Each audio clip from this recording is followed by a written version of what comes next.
بسم اللہ الرحمن الرحیم۔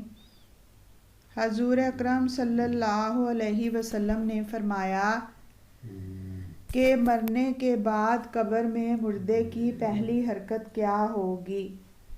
عذاب قبر سے مراد برزخ میں ہونے والا عذاب ہے۔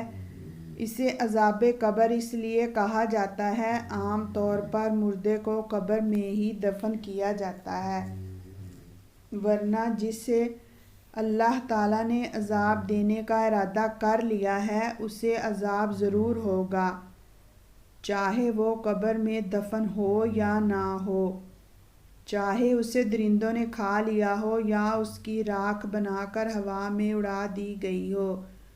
حضرت ام سلمہ رضی اللہ تعالی عنہا اپنے شوہر ابو سلمہ رضی اللہ تعالی عنہ کی وفات کا واقعہ اس طرح بیان فرماتی ہیں کہ وفات کے وقت میرے شوہر کی آنکھیں کھلی تھیں اور جسم بھی حرکت میں نہ تھا اور نہ ہی وہ بول سکتے تھے۔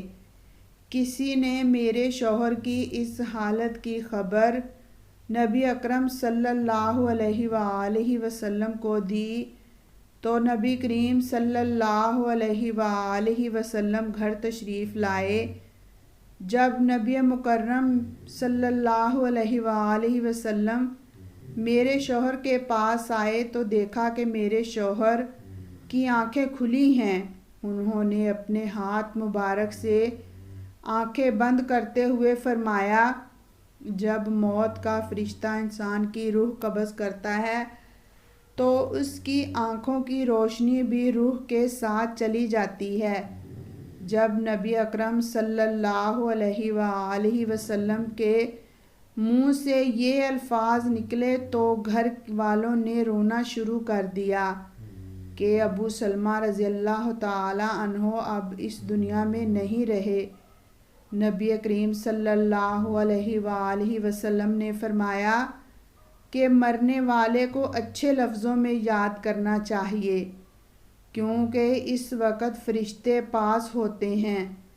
آس پاس بیٹھے ہوئے لوگ جو باتیں کرتے ہیں فرشتے ان باتوں پر آمین کہتے ہیں۔ پھر نبی اکرم صلی اللہ علیہ وآلہ وسلم نے دعا فرمائی، اے میرے اللہ، ابو سلمہ کو اپنے پسندیدہ بندوں میں شامل کر لے اور اسے قبر کے عذاب سے محفوظ فرما کہ جن پر تیرا خاص کرم ہے ان کی قبر پر اپنی خاص رحمت نازل فرما اور قبر کو نور سے مالا مال کر دینا۔ نبی صلی اللہ علیہ وآلہ وسلم کی اس دعا سے ثابت ہوتا ہے کہ جب کوئی مسلمان انتقال کر جاتا ہے تو اللہ تعالیٰ مسلمان کی قبر میں رحمتیں نازل فرماتا ہے۔ جب کوئی غیر مسلم مرتا ہے تو اللہ تعالیٰ اس کی قبر کو تنگ کر دیتا ہے اور عذاب سے بھر دیتا ہے۔ اس دنیا سے پردہ کرنے کے بعد انسان کے لیے سب سے خطرناک پہلی منزل قبر ہی ہے۔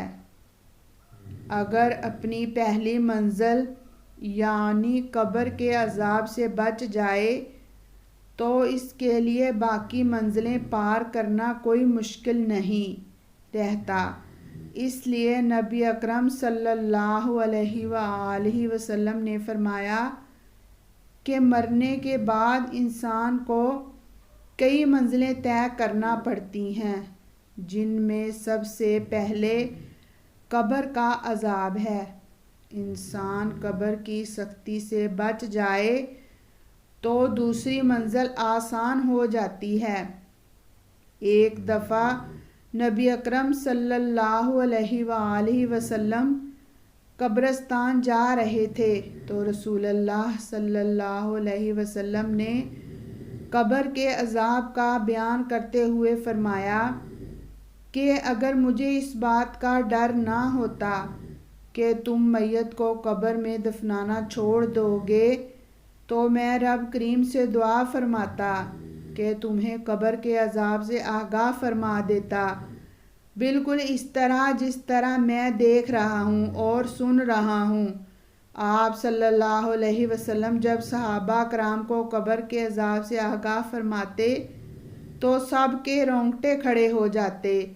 نبی صلی اللہ علیہ وآلہ وسلم کا فرمان ہے کہ قبر انسان کی پہلی سیڑھی ہے۔ جس انسان کی یہ منزل آسان ہو گئی ہو تو باقی منزلیں بھی اس کے لیے آسان کر دی جاتی ہیں۔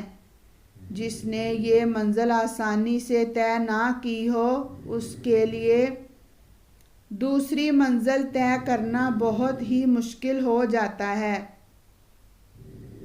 نبی کریم صلی اللہ علیہ وآلہ وسلم نے فرمایا کہ میں نے قبر سے زیادہ سخت ترین منظر آج تک نہیں دیکھا۔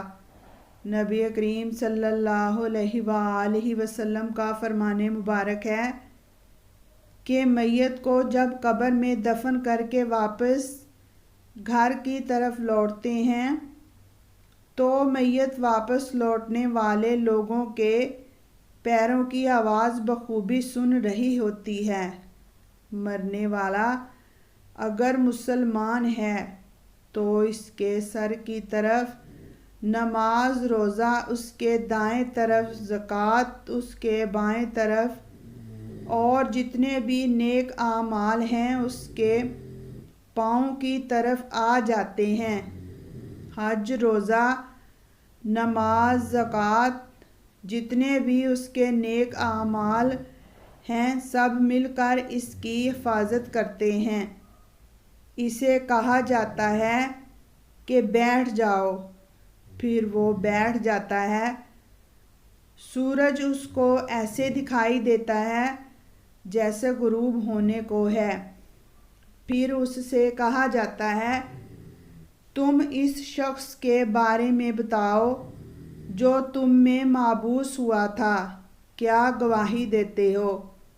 وہ کہتا ہے ذرا مجھے نماز پڑھ لینے دو۔ اس سے کہا عنقریب تم یہ کام کر لو گے، پہلے اس سوال کا جواب دو، اس شخص کے بارے میں جو تم میں محبوس ہوا تھا، اور کیا گواہی دیتے ہو؟ تو وہ گواہی دے گا رسول اللہ صلی اللہ علیہ وسلم اللہ تعالیٰ کے آخری نبی ہیں جو اللہ تعالیٰ کا دین لے کر آئے، اور پھر اس سے بولا جائے گا اسی یقین کے ساتھ تم دنیا میں زندہ رہے، اسی یقین کے ساتھ تمہیں دنیا سے اٹھا لیا گیا، اسی کے ساتھ تمہیں دوبارہ زندہ کیا جائے گا۔ ان دونوں باتوں کے ساتھ اس کے لیے جنت کا دروازہ کھول دیا جاتا ہے۔ وہ قبر میں جنت کو دیکھ کر بہت خوش ہوتا ہے۔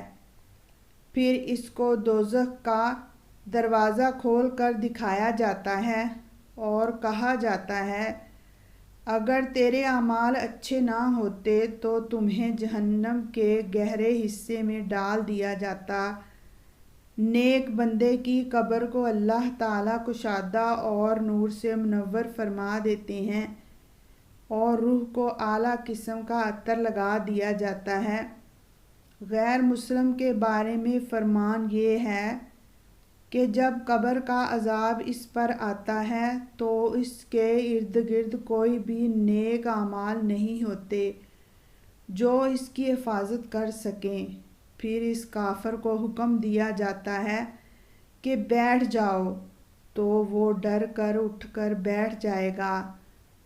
پھر اس کو آخری نبی الزمان صلی اللہ علیہ وآلہ وسلم کے بارے میں سوال پوچھا جائے گا تو وہ کچھ نہیں بتا سکے گا کہ یہ کون ہیں۔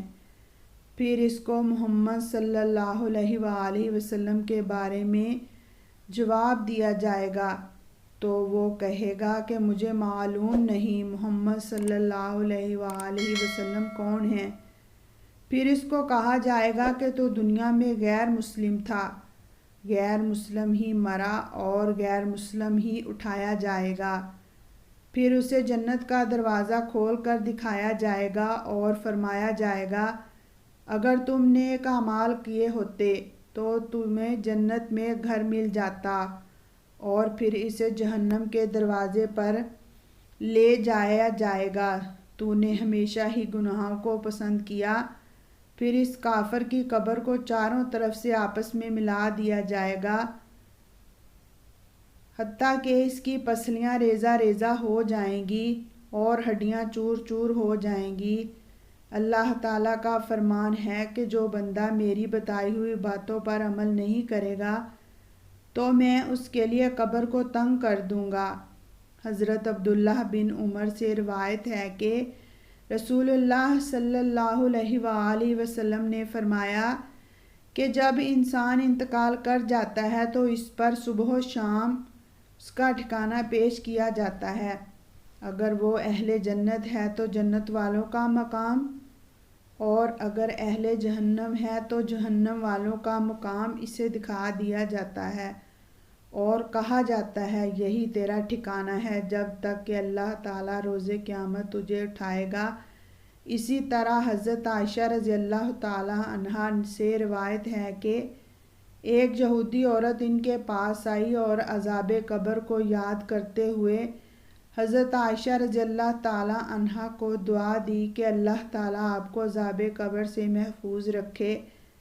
حضرت عائشہ رضی اللہ تعالیٰ عنہا نے حضور اکرم صلی اللہ علیہ وآلہ وسلم سے سوال کیا کہ کیا واقعی عذاب قبر ہوتا ہے؟ تو رسول اللہ صلی اللہ علیہ وآلہ وسلم نے فرمایا جی ہاں، عذاب قبر برحق ہے۔ اس کے بعد حضرت عائشہ رضی اللہ تعالی عنہا فرماتی ہیں کہ میں نے رسول اللہ صلی اللہ علیہ وآلہ وسلم کو ہر نماز کے بعد دعا میں عذاب قبر سے پناہ مانگتے دیکھا ہے۔ روایت ہے کہ عذاب قبر کے 3 حصے ہیں۔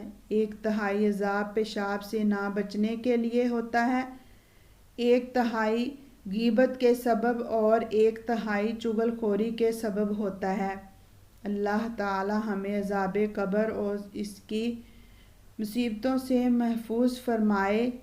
کامنٹ باکس میں آمین لکھنا نہ بھولیں۔